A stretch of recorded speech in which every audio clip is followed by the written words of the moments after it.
Tired of guessing when the market will flip? This strategy gives you a numbers-based trigger you can spot clearly.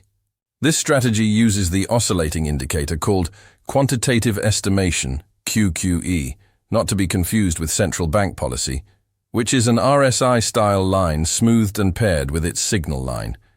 Here's how you use it. Wait for the QQE lines to cross. The main line moves and crosses the signal line. Then filter only the stronger setups.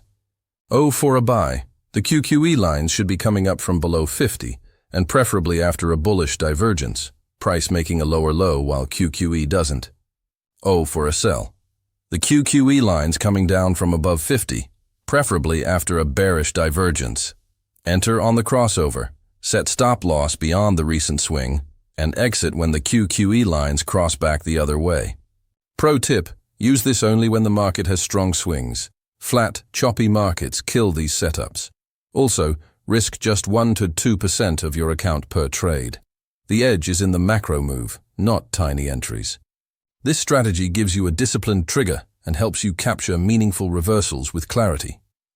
Want the exact indicator file and template?